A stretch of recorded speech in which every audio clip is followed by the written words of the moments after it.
vocês. Pronto, está gravando. E a gente vai iniciar. Ontem nós falamos da importância da diferença de potencial, tá bom? Bom dia gigante para vocês de novo. A gente falou da importância da diferença de potencial.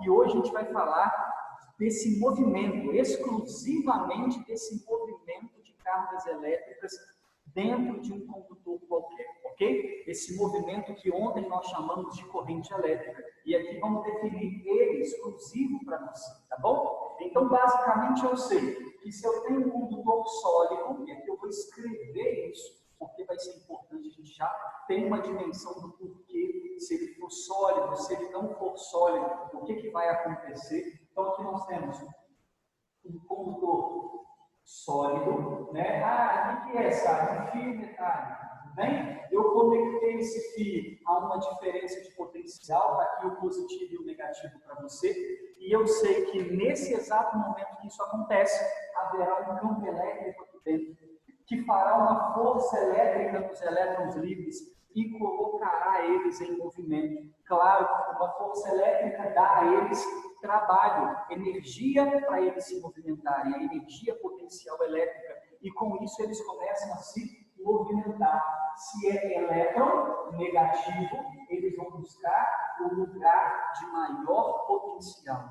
Carga negativa busca os lugares de maior potencial, ou seja, menos gosta demais, ok? Reduzindo aí para você. Então, esses padrinhos vão todos para o potencial de lá. E nesse movimento ordenado, nós vamos chamar de corrente elétrica. Então, essa corrente elétrica para nós vai representar o movimento de cargas elétricas. Ok? E aí eu vou colocar de cargas e não de elétrons, porque a gente sabe que qualquer carga que se movimenta já representa uma corrente. Corrente elétrica não é corrente de elétrons, é de carga elétrica, ok? Então, movimento de cargas elétricas. Aqui eu vou colocar para você, entre parênteses, a palavra fluxo. Muito comum também, ok? E que, inclusive, vai nos ajudar a entender a matemática por trás disso. Então, movimento de cargas elétricas chamado de fluxo de cargas elétricas. O que eu sei sobre esse movimento? Primeiro que é um movimento ordenado, né? Disse ontem, os elétrons são meio randômicos e agora começam todos aí para o mesmo lugar. Show de bola? Então, é um movimento, de certa forma, ordenado. Perfeito. Segunda coisa que eu sei com relação a esse movimento é que essa corrente elétrica é uma grandeza escalar.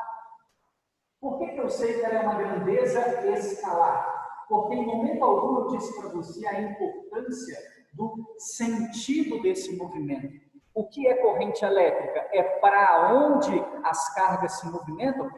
Corrente elétrica é apenas um movimento, o fluxo de cargas. Se está indo para a direita, se está indo para a esquerda, desde que eu tenha um fluxo de cargas, eu tenho corrente elétrica. E o que significa ser uma grandeza escalar, não sabe? Significa que tem apenas um módulo, não tem direção e sentido, ok? Apenas um módulo. E sendo ela um módulo, representa um valor. Então, nós vamos representar essa grandeza escalar, esse fluxo, através da letra I. E o que é fluxo em matemática? Fluxo é uma quantidade, ok? Quantidade num determinado tempo.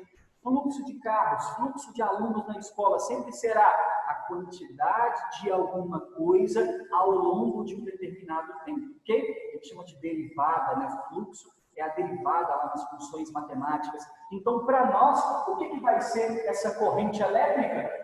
Fluxo de cargas. Então, é uma quantidade de cargas elétricas em um determinado tempo. Né? De forma bem matemática, seria delta Q por delta T. Né? A variação de carga elétrica que passa num lugar por um determinado tempo. Mas de forma assim mais pré-vestibular, né? Q sobre T, carga por tempo. Pronto. Onde o meu Q é a quantidade de carga elétrica e toda a quantidade de carga elétrica é dada em Coulomb, ok? Associada a essa quantidade, eu posso trabalhar com a quantização da carga. Se ao invés de ele me falar assim, considere que nesse momento eu tenha 20 coulombs de carga sendo transportadas, ao invés disso ele me fala o número de elétrons. Ah, não está falando de cargas, não, e sim elétrons. Então, número de elétrons. Se ele me der um número de elétrons, ó, está passando aqui 10 elevado a 30 elétrons. Eu sei a carga de um elétron. Se eu sei o número de elétrons, eu consigo calcular essa quantidade de carga elétrica usando o MEC, não é verdade? Então, como a nossa carga elétrica está associada a um módulo, né, o módulo da carga elementar, 1,6 vezes 10 a menos 19 coulombs, eu posso dizer para você que associado a esse Q, eu também tenho um módulo. Daí eu teria corrente sempre positiva, né? Então, nós temos aqui uma quantidade de carga elétrica em módulo, né? Em alguns livros vai aparecer esse módulo aqui, dividido por ΔT. Então, qual é a quantidade de coulombs que está passando aqui num determinado tempo, em segundo? É o que nós chamamos de corrente elétrica. Então, I vai representar para nós a intensidade da corrente elétrica. Aí muita gente fala assim, é I de intensidade. Não, é I de corrente elétrica mesmo, tá? Intensidade é de tudo, né? Quando eu calculo a velocidade média, eu estou te mostrando a intensidade da velocidade média. Intensidade é valor para qualquer coisa, né? Então, aqui, quem é o nosso I? A intensidade da corrente. Perfeito? E a intensidade da corrente, moçada, é dada em coulomb por segundo. Quem é coulomb por segundo? Ampere, em homenagem ao físico que estudou isso aí, é um grande físico, nós vamos chamar de ampere. Então, a intensidade da corrente elétrica, coulomb por segundo, nós também chamamos de A. Você pegou lá no vídeo? Show de bola. Então, A maiúsculo, em homenagem ao nome próprio, né, ao cientista, ampere é justamente o fluxo de cargas elétricas que eu tenho ali dentro. Então, num exemplo para você, né, eu sei que, se eu tenho aqui um número de elétrons, perfeito? Que número de elétrons? Bota aqui, 10 elevado a 20 elétrons. Nossa, muitos elétrons, ok? Que vão passar nesse fio aqui em 2 segundos. Vamos lá. Em 2 segundos. Então, ao longo desse deslocamento, tem 2 segundos para essa quantidade de elétrons passar. Qual que é a corrente elétrica envolvida ali? A corrente elétrica é carga por tempo. Quem é a carga elétrica? Uma topezinha aqui que ele está saindo ali para você. Perfeito. Quem é a carga elétrica? Número de elétrons, 10 elevado a 20, vezes a carga elementar. 1,6 vezes 10 a menos 19.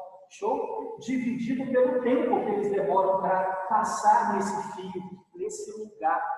Geralmente no enunciado vai falar assim para você, numa secção reta do nosso condutor. É como se eu pegasse o meu fio, fizesse um corte nele, olhasse de frente e falasse quantos elétrons passam nesse lugar aqui, ok? Em determinado tempo. Quantos elétrons passam nessa seção por segundo?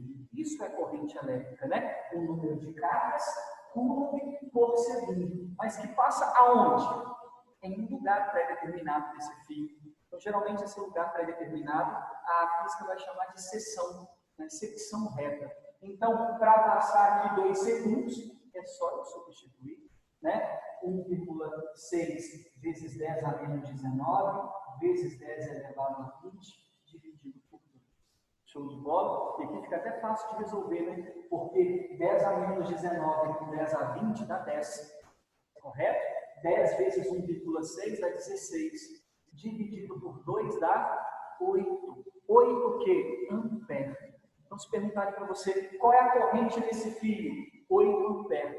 E o que significa 8 ampere? Significa que eu tenho 8 coulomb por segundo passando nesse fio nesse momento. A cada segundo ali está passando 8 coulombs de carga. Show de bola? Isso é o sentido do que nós chamamos de corrente elétrica.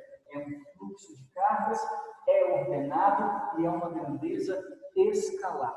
Eu gosto muito de lembrar para você que, em relação a essa grandeza escalar, eu vou ficar aqui de lado, né, para você dar um print ou copiar, né, quem está anotando aí, fazendo a sua anotação. Gosto muito de lembrar a questão da grandeza escalar no próprio T que você usa em casa. Né? O Benjamin, aquele que eu utilizo para ligar vários equipamentos elétricos na minha casa. Então, eu vou pegar o T lá e vou ligar uma panela elétrica, vou ligar uma caixa de som, vou ligar um liquidificador, tudo junto ali. Veja, eu sei que naquele momento, vou até colocar aqui para você, eu sei que naquele momento, admitindo a Ana, eu sei que naquele momento ali, quando eu utilizo um T e ligo aparelhos diferentes, cada aparelho tem uma corrente elétrica para funcionar, uma corrente necessária para funcionar, a gente vai discutir isso aí à frente, ok? Então, nesse momento aqui, perceba, imagina que eu preciso de um aparelho de 4 amperes para funcionar, um aparelho de 2 amperes para funcionar e um aparelho de 3 amperes para funcionar. É claro que eu vou ligar esse T aonde?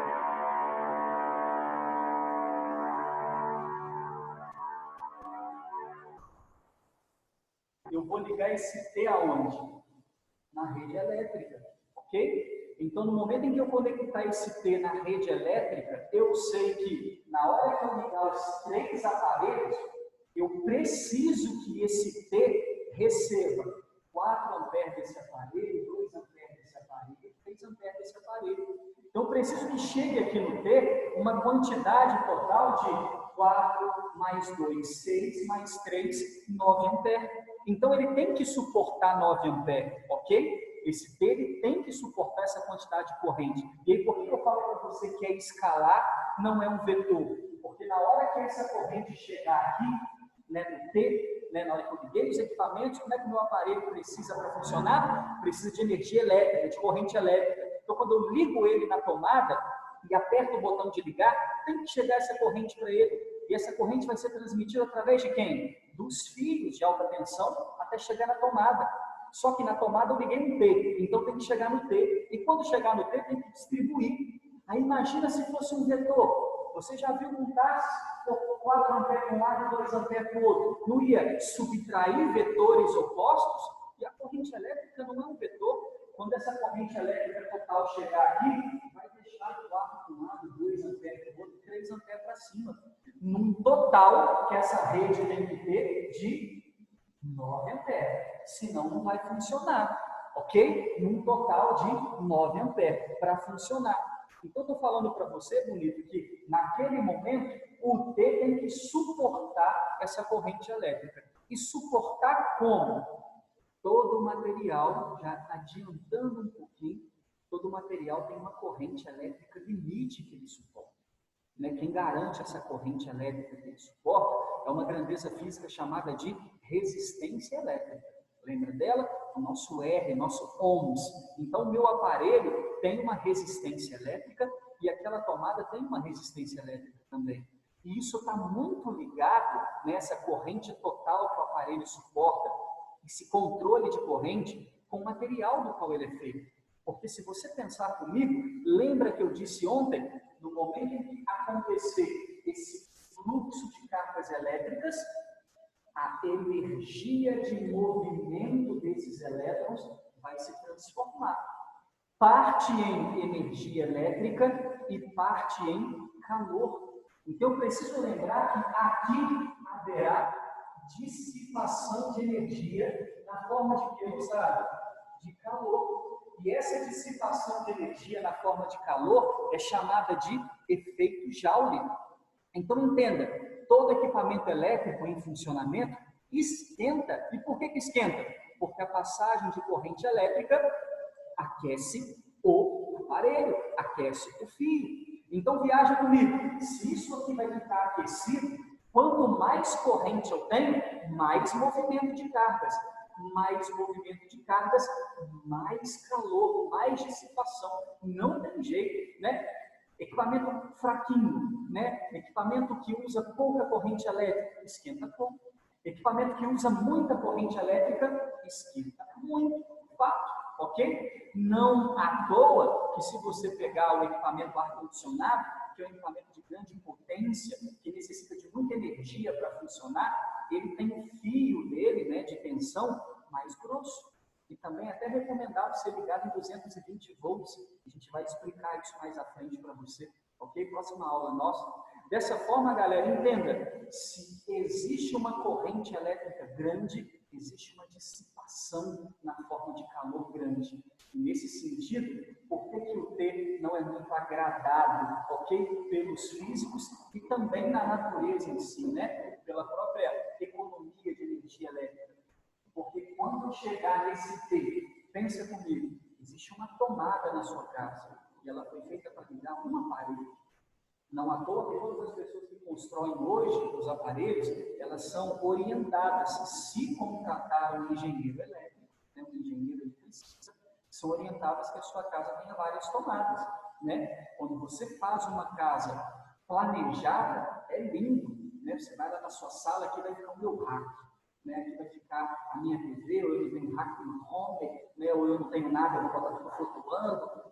Não importa. A ideia é que, se eu tenho uma televisão, uma antena, né, uma TV por assinatura, um outro dispositivo de áudio que eu quero conectar para ampliar o som da minha TV, um dispositivo de vídeo que eu quero ter também extra, né, um box qualquer de TV, 4 aparelhos elétricos, o cara vai pegar e falar assim, poxa, vamos botar aqui então na sala, aonde você vai montar esse painel, 5 tomadas.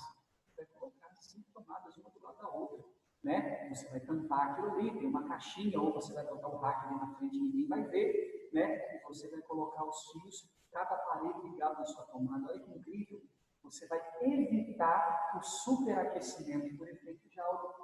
Se cada um desses aparelhos, na minha cozinha, por exemplo, der a dica lá, né? Aí eu vou ligar um forno elétrico ou uma panela elétrica, um liquidificador, que eu vou fazer um suco ao mesmo tempo, e vou ligar uma caixinha de som, que eu quero fazer tudo isso escutando música. Né? Se eu tivesse no balcão da minha cozinha um local de várias tomadas, ou 3 tomadas, eu conseguiria fazer isso também, ok? De forma mais segura, porque nesse momento aqui, eu tenho um T que vai receber uma quantidade de corrente elevada, e essa corrente pode aquecer demais e derreter o T. Nesse derretimento, eu posso ter o contato, porque eu não sei se você já abriu um T, mas ele tem a divisão. A corrente chega toda aqui, mas quando chega aqui, ela se estabelece em 3 circuitos diferentes. Isso é o T. Na hora que aquilo derreter e juntar, você vai ligar um aparelho no outro, vai gerar um curto-circuito e pode acabar com a luz da sua casa, queimar os aparelhos, queimar outro aparelho que não tem nada a ver com isso, ou simplesmente desligar o relógio, né? Desarmar o relógio da casa ou do prédio. Então, essas coisas a gente tem que pensar com cuidado, com carinho, porque não é muito bem visto, não. Okay? Então, tudo isso acontece por conta da corrente elétrica desse movimento de carros. Show de bola? Alguma dúvida nessa primeira parte? Posso apagar para mostrar o segundo tipo de corrente? Fala aí comigo, por favor.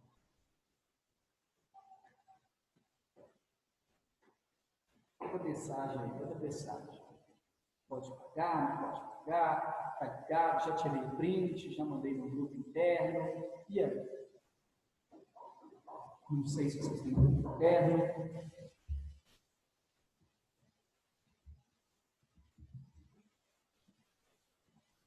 O T vai distribuir a mesma corrente para todos os aparelhos?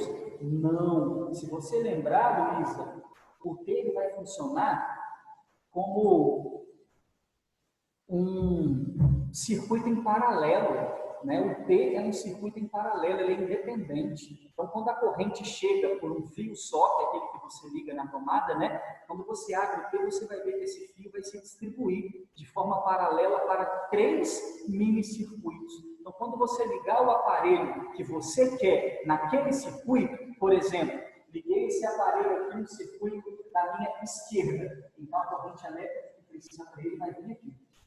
Aí eu liguei mais um segundo aparelho, agora vai vir uma corrente de 6 amperes, que quando chegar aqui vai se dividir, 4 para cá e 2 para cá. Liguei o terceiro aparelho, 3 amperes, vai vir agora uma corrente de 9 amperes, que vai se dividir. Ela se divide aqui, mas qual é o meu problema? É que antes dela se dividir, vai chegar 9 amperes para o mesmo T. Ok? Se não tivesse o T, chegaria para a tomada que tem lá na minha casa só 4 amperes, ou 2 amperes, ou 3 amperes, porque eu liguei cada aparelho na sua tomada. Mas quando eu ligo o T, eu sei que vai chegar uma corrente total no T, grande, ok? Grande, e ela vai se dividir cada parte para o aparelho que puxar, que chamá-la. Né? Lembra que só vai corrente para o T se eu ligar um aparelho nele. Der com o T liga na tomada, está lá paradão. Okay? Agora, fecha no curto, liga um aparelho no T. Aí ele chama a corrente para aquele ramo. Lembra dos ramos lá do paralelo? Pega e liga outro aparelho do outro lado do T. Mais corrente para aquele ramo. Então, o T ele não distribui a mesma corrente. Ele distribui a corrente que o aparelho precisa para ele funcionar, ok? O único problema é que antes de distribuir, ele recebe uma quantidade elevada de corrente. Se você ligar aparelhos pesados, né? Lembra que a sua tomada, geralmente, ela é de 10 ou 20 amperes. A gente compra aí, né? Eu não sei se você já reparou, mas a Luísa já deve ter visto isso, né? Porque tem acho que tem na própria família, né, Luísa? Que mexe com esse tipo de coisa lá no comércio de vocês, fazendo propaganda aí. Mas, se você pegar na sua casa, vou dar um exemplo lá da minha casa. O meu notebook, tomada do meu computador, tomada da minha televisão, fininho. Aqui eu enfio na tomada, né? Fininho. Airfryer, não sei se você tem na sua casa, né? Panela elétrica lá, já tem uma tomada mais grossa, né? Ela não enfia na tomada lá da minha cozinha, eu tive que comprar um adaptador para ela, é a chamada tomada de 20. Por quê? Porque é um aparelho que usa mais corrente. Então a gente vai utilizar um ferro maior, né? Um ponto de acesso maior para aquilo não derreter com facilidade. Então a Airfryer utiliza muita corrente. Então o que eu faço? Um cabo maior, né? Não estou falando só do fio, não. Estou falando daquele ferrinho que você vai enfiar na tomada. Está me fugindo o nome agora, né? Conector. Está me fugindo o nome dele aqui. Então, perceba, eu tive que comprar um adaptador. Agora, eu posso também ir, né? Na loja da Luísa, e comprar uma outra tomada, uma outra caixinha, sem ser a minha de 10, que é fininha, né? E comprar uma com um buraco maior, que vai caber ele. Geralmente é a minha Airfryer e o meu aparelho de cabelo lá das meninas lá de casa, que tem o secador de cabelo, que tem esse conector mais grosso, né? Eu preciso de adaptador para os dois. Né? Se eu ir lá e trocar a tomada, eu consigo enfiá-lo com mais tranquilidade. Então, perceba, nesse exemplo aleatório que eu te dei aqui, a tomada suporta 10 amperes, né? Só que o meu T também tem que ser um T de 10 amperes. Aí pensa que você vai comprar um T em qualquer lugar, porque geralmente a gente quer esses conectores mais baratos possíveis, né? A gente vai comprar em lojas de plástico de R$ 1,99 por aí, né? A gente tem na cidade, aí a gente vai buscar lá. E aí, às vezes, até fala lá por 10 amperes, mas ele não tem nem selo do Inmetro, né? A galera que produz assim muita quantidade. Então, às vezes, nem é 10 amperes de fato. Eu vou lá e ligo 9 amperes, que era para o meu T suportar, mas suportar quentão, e ele já derrete. Nossa Senhora, deu merda lá em casa, o T derreteu, fechou o curto-circuito. Justamente que a gente não compra, quase sempre opta por não comprar, né, os aparelhos elétricos de qualidade. Aprendi com meu pai, coisa que é de eletricidade, a gente tem que dar um carinho maior, entendeu? Vai ligar o conector no chuveiro, vou instalar meu chuveiro lá, compra um conector de cerâmica, compra um conector mais forte, ou até um pouquinho mais caro, que é um conector de qualidade, porque tá doido, velho, tô tomando banho lá, o fio derrete, encosta no outro, fecha tudo, e eu de boaça lá com sabão no olho, né? E saboando a cara. Você tá doido, velho? Vai fazer o que no momento desse? Não tem o que fazer. Então, uma ideia para você de como funciona essa ideia da corrente. Tá bom, Luísa? Tá bom, galera? Obrigado por de nada, kkk. Show de bola? Pode apagar essa brincadeira aí, Lindos? Se alguém estiver copiando e não puder, manifeste. Se não, estou apagando. Isso é o que a gente vai calcular com condutores sólidos, com elétrons livres. Agora, imagina aqui no caso de eu trabalhar com um condutor iônico. Eu vou trabalhar quase da mesma forma. Eu vou falar de uma questão para você que salva, né, aí, os vestibulares, mas no caso de você se esquecer, né, não derrapar, ok? Não sentar na graxa. Lembra, se eu tiver um condutor iônico, né, gás e líquidos, né, são os fluidos. Então, isso é muito comum de a gente ter um condutor iônico, porque além da presença de elétrons livres, né, a gente tem íons. Você pega, por exemplo, uma lâmpada de gás ionizado, né, a lâmpada fluorescente, por exemplo, que você tem na sua casa.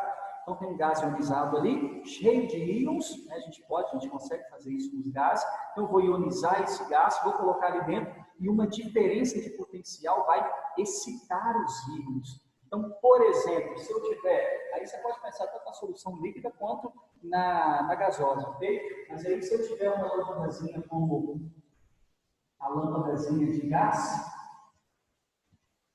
a gente pode citar esse exemplo para você. Ali, vou ligá-la também, tá? No polo positivo e no polo negativo, tem que ter a nossa diferença de potencial. Aqui eu vou colocar para você o condutor iônico, tá bom? Iônico. E aí, só para você lembrar aqui, por exemplo, uma lâmpada a gás ionizado. Show de bola? Só para você ter uma ideia. Então, o que eu sei que tem aqui dentro? Um monte de íons, ok? Então, tem positivos e negativos. Positivos e negativos. O que vai acontecer quando eu conectar essa lâmpada iônica a uma diferença de potencial? Esses íons vão começar a se movimentar. E do mesmo jeito vai acontecer um fluxo ordenado de cargas. Porém, como eu tenho dois tipos de íons, eu tenho dois tipos de fluxo. Então, eu tenho duas correntes. Olha que maravilhoso. Então, nós vamos ter aqui íons positivos, buscando polo de menor potencial, mais vai para menos. Ok? E o meu íon negativo, entendeu aí? Buscando os polos de maior potencial, menos vai para mais. E eu só quero que você entenda que nessa questão, onde eu tenho a chamada corrente iônica, ok? Isso que confunde muita gente, porque a galera fala assim, então a corrente elétrica é de elétrons e a iônica é de íons. Não, a corrente elétrica é de cargas elétricas. E a iônica é de cargas elétricas também. Só que eu tenho a corrente elétrica de elétrons e a corrente elétrica de íons. Então, essa é a corrente elétrica iônica, cujas cargas que se movimentam são os íons. Só que olha que maravilhoso. Aqui eu tenho cargas positivas de um lado e cargas negativas para o outro. A gente sabe que esses íons estão em pares. Então, a mesma quantidade de cargas positivas para um lado haverá para o outro lado. Então, eu posso simplesmente escrever aqui para você que eu tenho uma corrente dos íons positivos. Show de bola. Como que calcula a corrente? É a quantidade de carga dos íons positivos dividido pelo tempo. Não sei se você se lembra, mas essa carga, se eu falar para você o número de íons, é só usar o quiné, não é verdade, moçada? Eu vou pegar lá e vou meter o quiné. Show? Então, quem é a carga dos íons positivos? É o número de íons positivos vezes a carga desses íons. É 1,6 vezes 10 a menos 19. Do mesmo jeito, eu tenho corrente dos íons negativos, que é a carga dos íons negativos, é a mesma quantidade. O número de elétrons, o número dos íons negativos vezes a carga dos íons negativos. 1,6 vezes 10 a menos 19. Mas a carga não é negativa, não? É, mas lembra que carga é calculada em módulo, que né, o E está em módulo. Então, como eu tenho o mesmo tempo de movimento e a mesma quantidade de cargas, não sei se você concorda comigo, mas é bem provável que aqui a quantidade de íons positivos seja igual à quantidade de íons negativos. Então, a corrente que eu tenho de um lado é igual à corrente que eu tenho do outro. E a física pergunta, então, se fosse para calcular a corrente total, como que eu faria? Só somar a corrente dos positivos com a corrente dos negativos. Olha que maravilhoso. Essa é a corrente, ela daria o dobro de corrente. Imagina que o exercício fala para você, eu tenho 2 coulombs de íons positivos passando para a direita a cada segundo. 2 coulombs por segundo é 2 amperes. Então, íons positivos, 2 amperes para a direita, ok? O que eu tenho de íons negativos? 2 amperes para a esquerda. Aí o aluno vira e fala assim, então não anula, não? Não. Porque corrente elétrica é escalar. Se é escalar, pensa comigo, né? Imagina, eu gosto muito desse exemplo, vocês entendem, né? Imagina aqui embaixo no coqueiro, faixa de pedestres, né? Eu conto, ó, em 1 minuto, quantos carros passaram para a direita? 50. Quantos carros passaram para a esquerda, em cima da faixa? 50. Qual é o total de carros que passaram ali? 0. Porque foi 50 para a direita e 50 para a esquerda? Tá doido? Então eu tenho uma quantidade, lembra, o que é corrente? É fluxo, é quantidade. Então se eu tenho 5 amperes para um lado e 5 amperes para o outro, eu tenho um total aqui nessa lâmpada de 10 amperes em movimento, ok? E por isso a gente escreve mais ou menos assim, ó, como a carga dos íons positivos é igual à carga dos íons negativos, seria como se eu escrevesse mais ou menos assim para você. Quem é a corrente total? Q sobre delta T dos positivos e Q sobre delta T dos negativos. Então, eu tenho um total de 2Q sobre delta T. Olha que maravilhoso. É porque eu tenho uma quantidade dupla de íons, íons positivos e íons negativos. E isso aqui é muito legal para a gente, muito legal. Por quê? Porque essa corrente iônica nos possibilitou, olha que incrível, nos possibilitou criar lâmpadas e outros dispositivos também iônicos, mas vou falar principalmente de lâmpada para você, onde, como eu tenho um movimento duplo de íons, e mais do que isso, né? Além da energia cinética gerada pelos íons, pensa, uma porrada de íons indo para um lado, uma porrada de íons indo para o outro, e se movimentando. E eu sei que esses íons aqui, eles não ficam indo para um lado e para o outro toda a vida. E quando chega aqui, Simon, o que acontece? Lembra de ontem? Isso aqui, ó, onde eu estou ligando a minha lâmpada, não é uma DDP alternada, né? Ela não fica trocando a polaridade o tempo inteiro. A gente vai aprofundar disso no final do nosso curso de eletromagnetismo. Mas, se é uma polaridade alternada, o que esses íons positivos e negativos ficam fazendo? O dia inteiro, ok? Para um lado e para o outro. Só que esse movimento para um lado e para o outro deles vai gerar atrito com outros que também estão de um lado e do outro. Então pensa, positivo, negativo. Eu quero ir para lá, eu quero ir para cá. Bati, mas eu vou voltar. Porque a polaridade está mudando. Então vai gerar, além do movimento, choque entre eles, galera. E nesse choque haverá mais liberação de energia ainda. Por isso que eu consigo aqui, nas lâmpadas de gás, uma liberação de energia maior do que eu consigo naquela lâmpada antiga amarela incandescente. Lembra? Aquela lâmpada incandescente, a gente geralmente faz esse desenho aqui.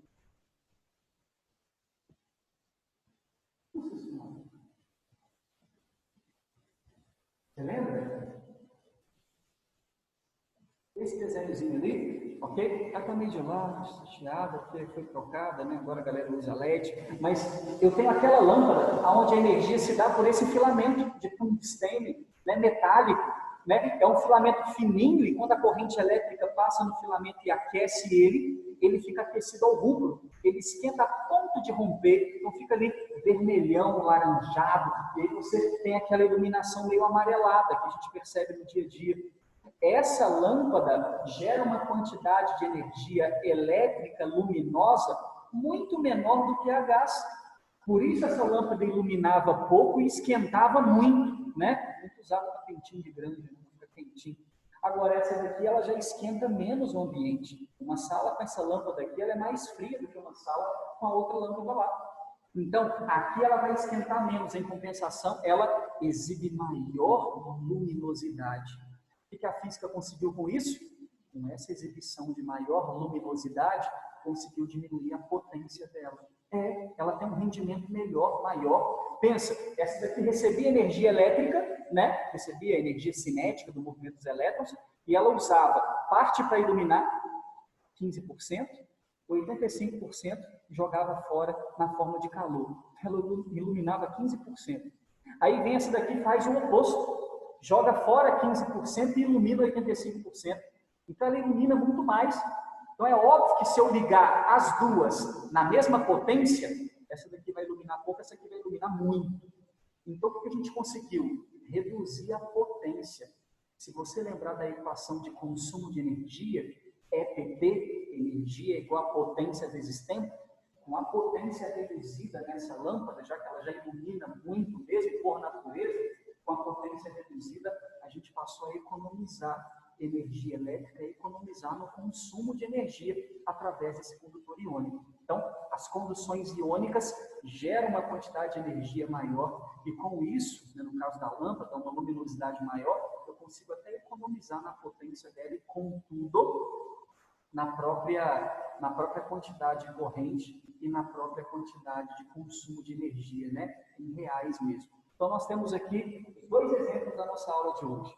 Quantidade de corrente elétrica iônica, quantidade de corrente elétrica de elétrons, ok? Então, todas elas são fluxo de cargas pelo tempo, ok? E essa quantidade de corrente elétrica é calculada sempre de uma mesma forma. Aqui a gente tem que tomar um cuidado diferenciado, porque eu tenho uma quantidade dupla de fluxo, somente, mas a forma de calcular é do mesmo jeito, ok? Esta aula de corrente elétrica a gente vai encerrá-la em vídeo. Então, eu vou subir essa aula lá para o YouTube e vou mandar para você depois a continuação dela, ok? A gente tem aí o final dessa aula de corrente elétrica